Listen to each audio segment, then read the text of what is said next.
To them, we were primitive, barbarians with bullets facing gods with quantum fire. The Kethran Empire laughed at human weapons, called our snipers relics of a forgotten age. But on a lonely colony world, one woman lay silent, still, breathing in sync with the wind. And when the moment came, she pulled the trigger. One bullet, one impossible shot, and an entire fleet went dark. This is the story of Captain Elena Rodriguez, of the shot that silenced an empire, and the legend that changed the galaxy forever. The mockery. The holographic display crackled to life across every inhabited world in the Outer Rim, casting an eerie blue glow in the command center of mining colony Kepler 442b. Captain Elena Rodriguez didn't look up from cleaning her rifle, but she could hear the condescending tone of the Kethran broadcaster even through the universal translator's mechanical voice. "Behold, citizens of the galaxy," the alien announcer began. "Today we examine the curious case of human warfare technology. Observe this primitive creature clutching what they call a sniper rifle." The hologram showed grainy footage of a human soldier from the Terra Proxima conflict lying prone with a bolt-action rifle. Elena recognized the model, an old Earth design, chemical propellant, mechanical action, reliable, simple, deadly in the right hands. "Note the absence of quantum targeting matrices," the Kethran continued, its four-chambered voice box producing sounds that resembled wet gravel. "No plasma conduits, no molecular disruptors. These mammals still rely on metal projectiles launched by controlled explosions. How quaint!" Scattered laughter echoed from the broadcast's alien studio audience.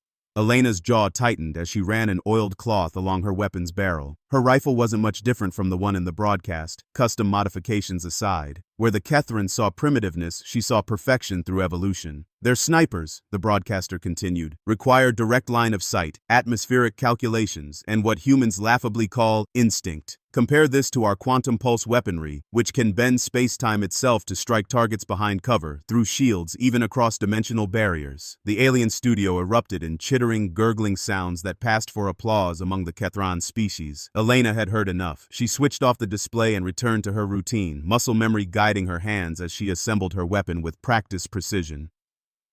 Mining colony Kepler 442b wasn't much to look at. A handful of prefabricated structures scattered across a windswept plateau, surrounded by the skeletal remains of automated mining equipment. The planet's two suns cast long shadows through the perpetual dust storms, creating an otherworldly landscape that most humans found unsettling. Elena found it peaceful. She'd volunteered for this assignment after her discharge from Earth's special forces. Too many wars, too many impossible shots, too many nights wondering if the next target in her crosshairs had a family waiting at home. The Outer Rim offered something different: protection instead of aggression, defense instead of offense. Here, she guarded 300 miners and their families, keeping watch for pirates, claim jumpers, and the occasional predatory wildlife. The colony's administrator, Dr. James Chen, knocked on her quarters doorframe. Elena looked up from her rifle, noting the worry lines creased around his eyes. "Elena, we've got a problem," Chen said, stepping inside without invitation. "Long-range sensors are picking up a Kethran battle group, 3 heavy cruisers, dozen escort ships. They're demanding we surrender the mining operation." Elena set down her cleaning rod and studied Chen's face. "What's their legal claim?" "They say this system falls under their sphere of influence according to the Galactic Trade Compact. Our mining rights are apparently null and void." Chen rubbed his forehead. "They're giving us 12 hours to evacuate. And if we refuse, they'll implement what they call administrative cleansing of the colony." Elena stood and walked to the window, gazing out at the settlement. Children played in the dusty streets between the habitat domes. Miners sat on their porches, sharing stories after long shifts in the tunnels. Families who'd risked everything to build a new life on the frontier. "How long until they arrive?" she asked. 6 hours, maybe 7. "Elena, we should consider evacuation. These aren't pirates with jury-rigged weapons. The Kethrans have military-grade quantum technology. Our defense grid won't even slow them down." Elena picked up her rifle, feeling its familiar weight. The weapon had been her companion through 17 campaigns, countless missions, and more close calls than she cared to remember. Every scratch on its stock told a story. Every modification reflected a lesson learned in blood. "Get on the colony-wide comm," she said finally. "Tell everyone to pack essential items only and move to the central bunker complex. Seal the blast doors once everyone's inside." Chen's relief was visible. Good, I'll contact the transport ships to— No transport ships, Elena interrupted. We're not evacuating. Elena, you can't be serious. You're talking about fighting an entire Kethran battle group with mining equipment and a handful of security guards.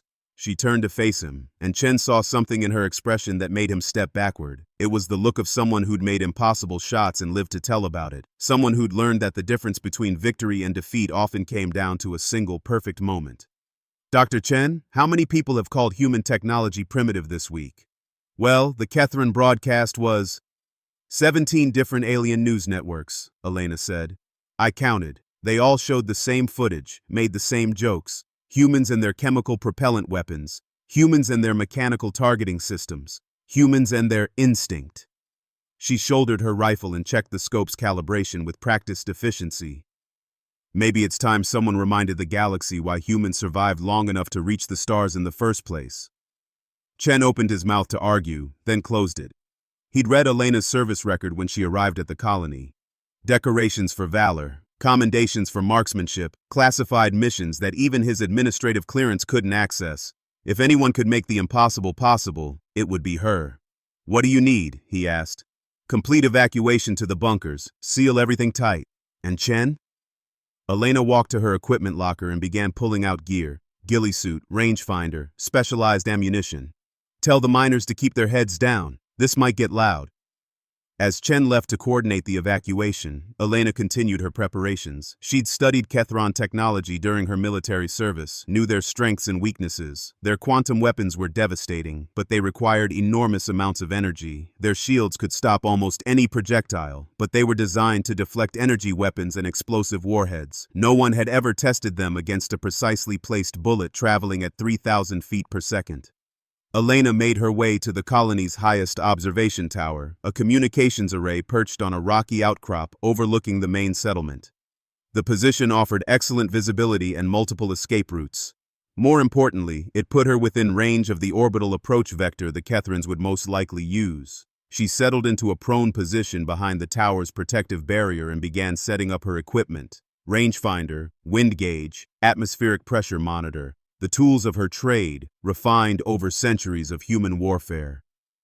Through her scope, Elena could see the first glimmers of the Kethran fleet as they emerged from hyperspace. Sleek ships with flowing curves, their hulls shimmering with barely contained energy. Beautiful in their own alien way. Deadly beyond human comprehension.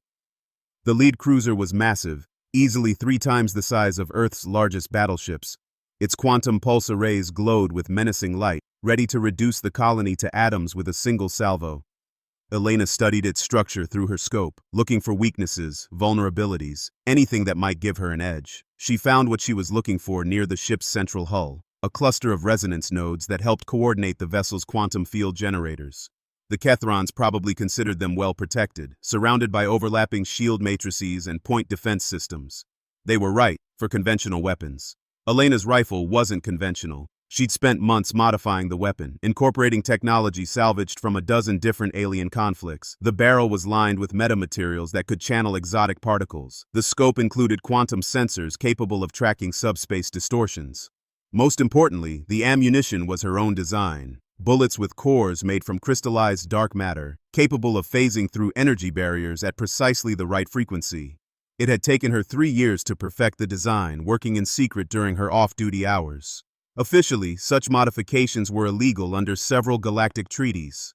Unofficially, Elena believed in being prepared for anything.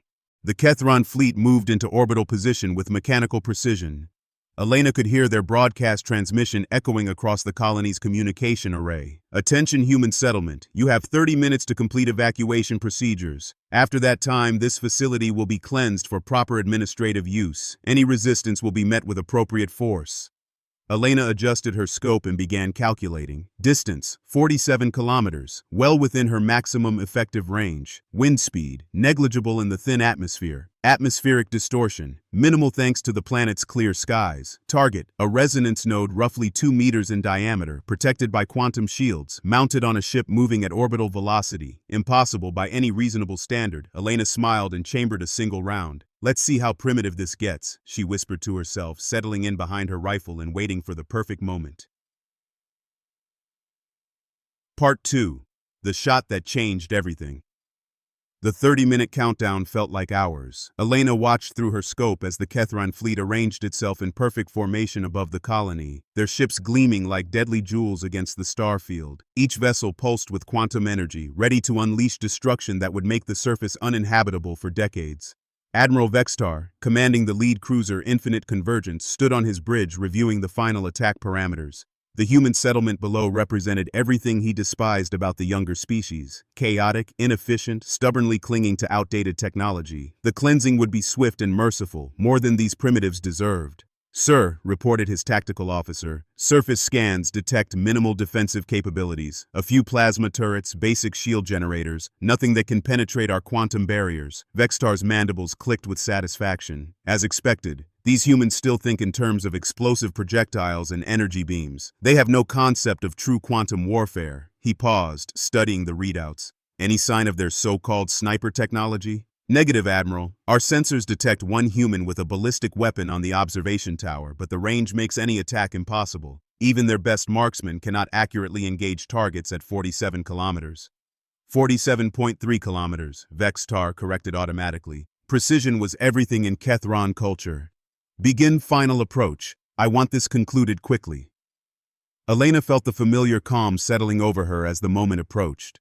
Her breathing slowed, her heartbeat steadied, and the world narrowed to the circular view through her scope. This was the state she'd trained her entire career to achieve. Complete focus, absolute stillness, perfect clarity. The lead cruiser was moving into optimal position, its quantum resonance nodes clearly visible through her modified optics. Elena had spent hours studying Kethran ship designs, learning how their technology worked, where the critical systems were located. The nodes weren't just defensive systems, they were the ship's nervous system, coordinating everything from weapons to life support. She made final adjustments to her scope, accounting for the planet's rotation, the ship's orbital velocity, and the quantum distortions created by the alien technology. The calculations were impossibly complex, requiring her to predict where the target would be when her bullet arrived, not where it was now. Elena's finger found the trigger. The rifle's weight felt perfect in her hands, as familiar as her own heartbeat. She'd made difficult shots before. Insurgent leaders at extreme range, moving targets in urban environments, precision strikes that ended conflicts before they could begin. But nothing like this. This shot would either save her colony or doom it. "Time to show them what primitive really means," she whispered. Elena squeezed the trigger. The rifle's report was surprisingly quiet, muffled by the thin atmosphere and absorbed by the rocky terrain.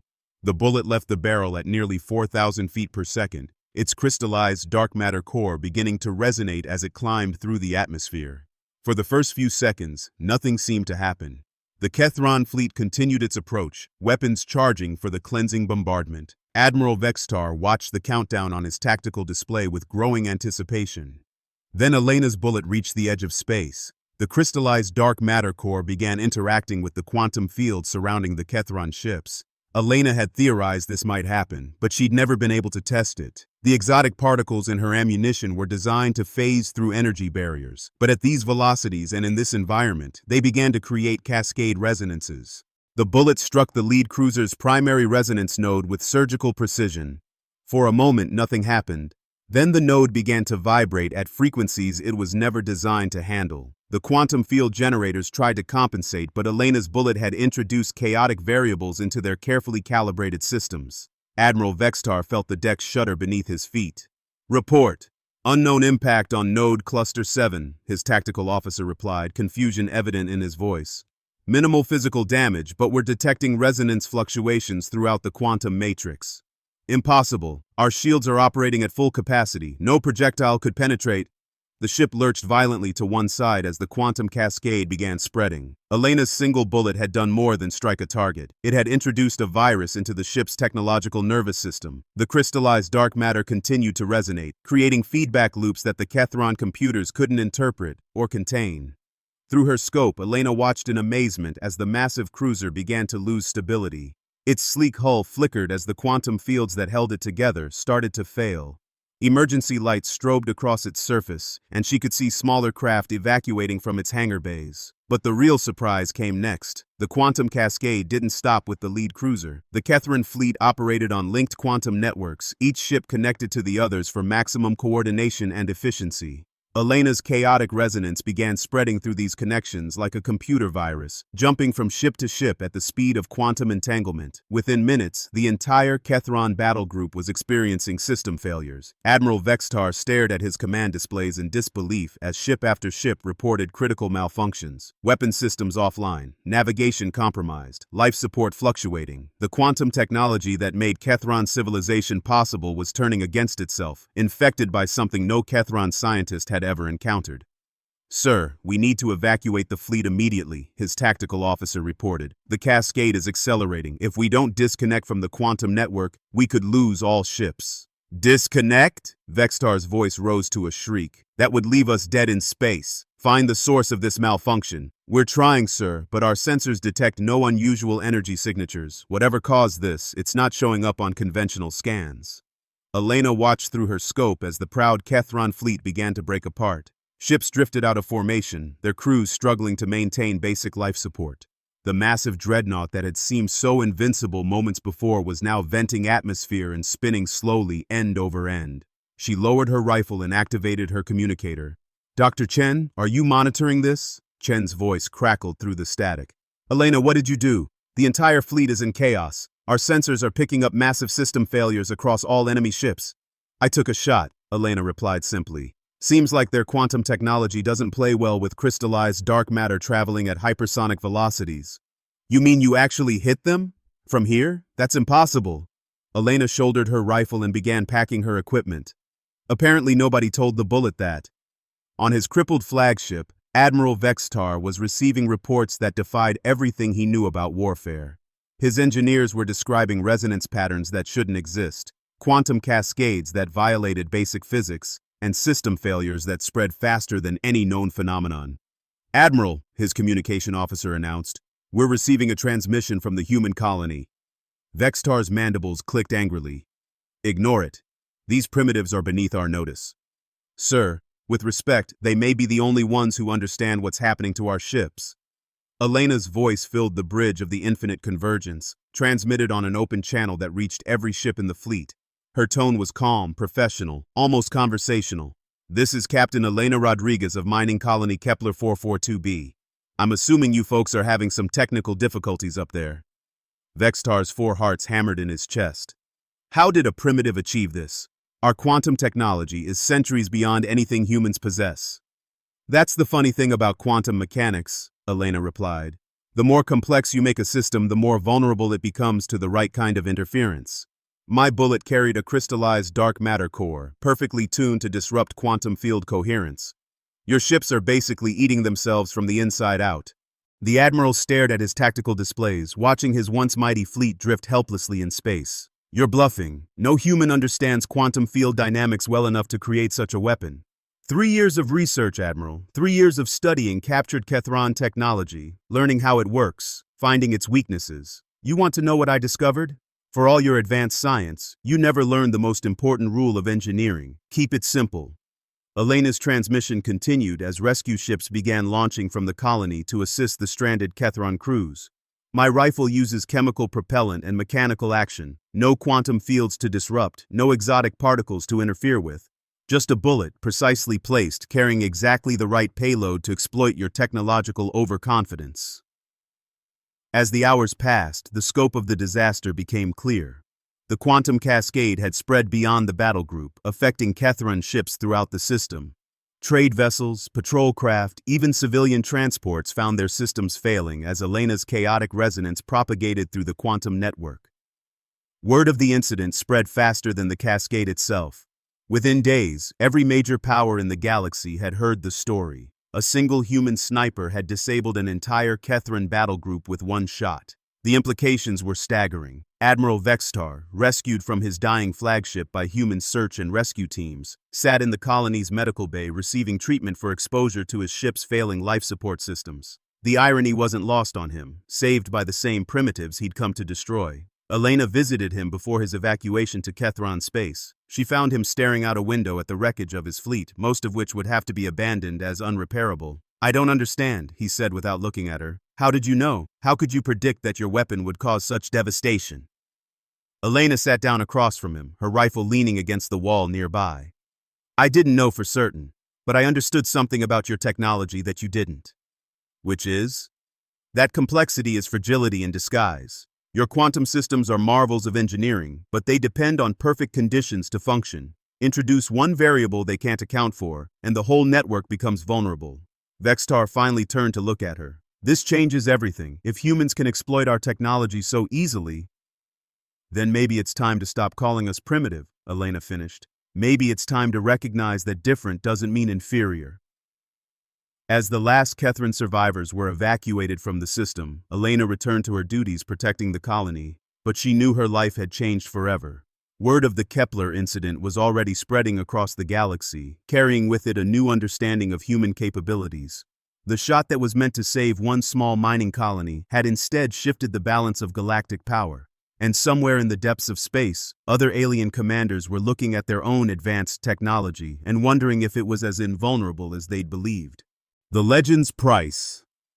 6 months after the Kepler incident, Elena Rodriguez had become the most famous human in the galaxy, and she hated every minute of it. News crews from 17 different species had attempted to land on Kepler 442b, only to be turned away by the colony's newly installed defense grid. Military recruiters offered her ranks and positions she'd never dreamed of. Arms manufacturers begged for the secrets of her crystallized dark matter ammunition. Politicians wanted to parade her through Earth's capitals as a symbol of human ingenuity. Elena refused them all. She had a job to do, people to protect, and a life to rebuild. But the galaxy had other plans. The Kepler incident had sent shockwaves through established power structures that reached far beyond the Kethran Empire. The Zephyrian Trade Consortium had immediately begun reverse engineering Kethran quantum technology, looking for similar vulnerabilities. The Valdorian Republic started recruiting human military advisors. Even the enigmatic architects, ancient beings who rarely acknowledged younger species, had requested meetings with Earth's government. For the first time in galactic history, humans were feared instead of dismissed.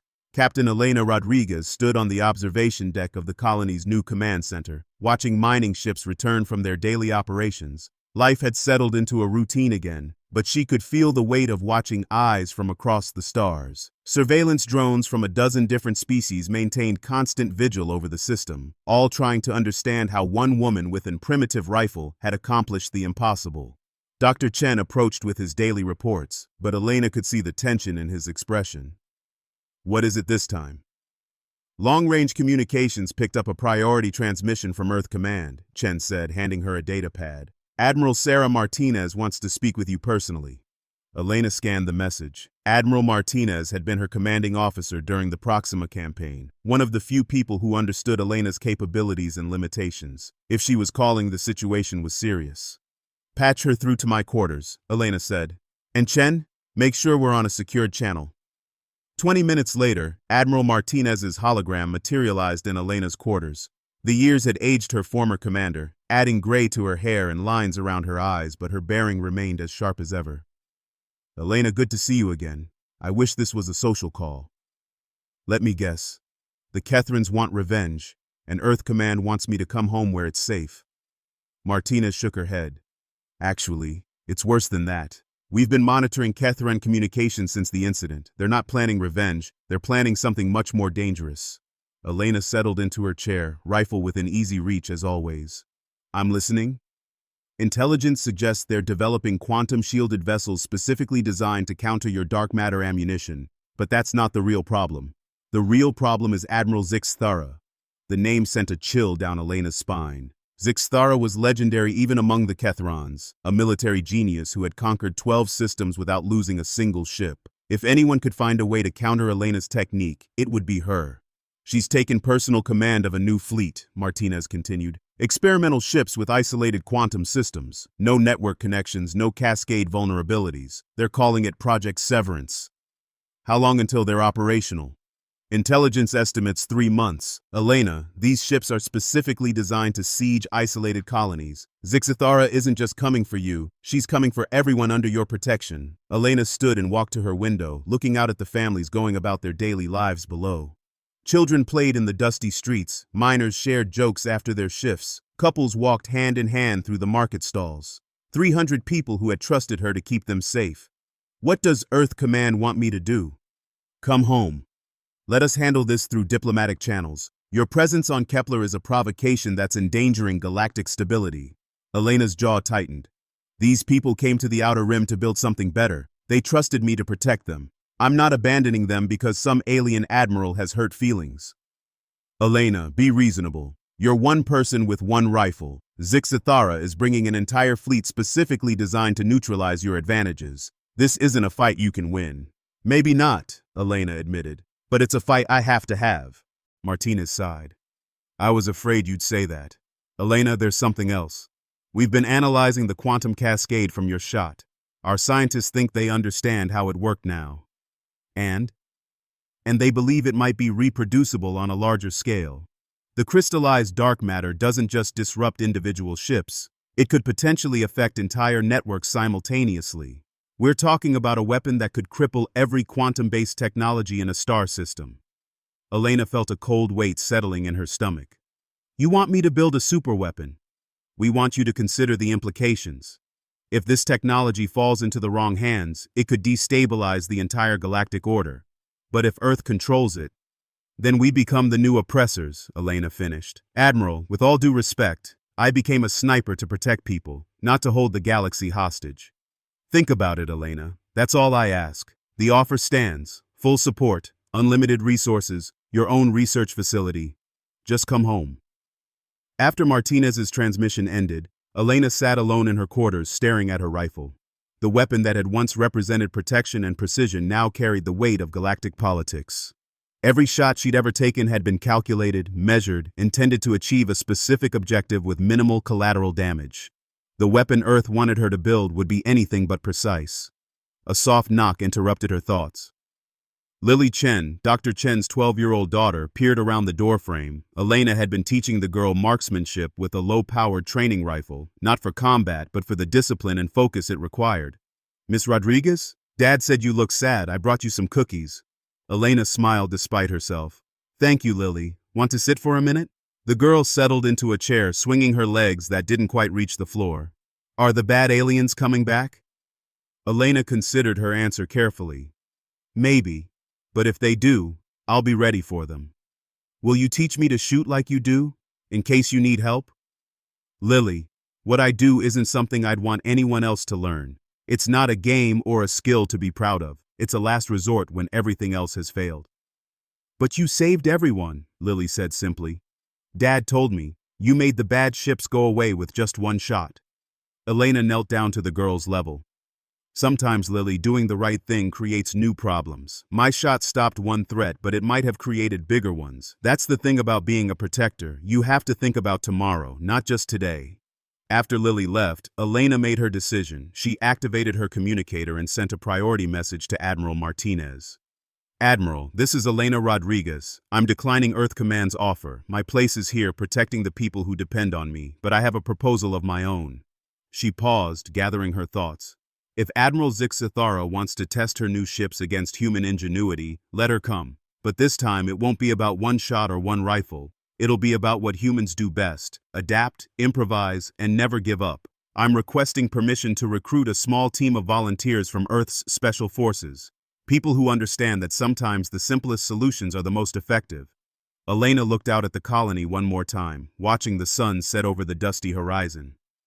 The galaxy thinks the Kepler incident was about superior technology defeating primitive weapons.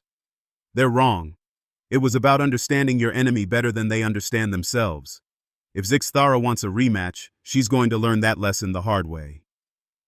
3 weeks later, Elena stood in the same observation tower where she'd taken her famous shot, but this time, she wasn't alone.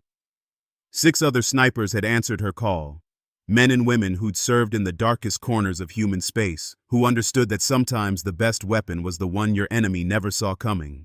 Sergeant Maria Santos checked her rifle's scope while Corporal David Kim calculated wind patterns. Lieutenant Sarah Park reviewed satellite imagery while Specialist James Wright assembled their new ammunition, not crystallized dark matter this time, but something even more insidious. Target acquisition confirmed, reported Technical Sergeant Lisa Chang from her position at the communication array. Zixithara's fleet just dropped out of hyperspace. 12 ships, all new designs. They're maintaining wide formation to prevent cascade effects. Elena nodded. Zixithara had learned from the previous engagement, but so had Elena. The Kethran Admiral was expecting another impossible shot, another technological marvel that would cripple her carefully designed ships. She was about to discover that humans had more than one way to fight. Teams Alpha through Charlie, take your positions, Elena commanded. Remember, we're not trying to destroy them. We're trying to teach them why humans survived long enough to reach the stars. As the Kethran fleet approached, Elena chambered a round in her rifle. Not crystallized dark matter this time, but something simpler, a bullet with a message encoded in its metal composition. When it struck Zixathara's flagship, it would transmit a single word in perfect Kethran script: negotiate. The shot that had started everything had been about demonstrating human capability. This shot would be about demonstrating human wisdom. Elena smiled as she settled into position. Sometimes the most primitive weapon was the one that could change minds instead of destroying ships. Admiral Zixathara, she whispered to herself. Class is in session. The galaxy was about to learn that humanity's greatest weapon wasn't technology. It was the refusal to accept that any problem was truly impossible to solve.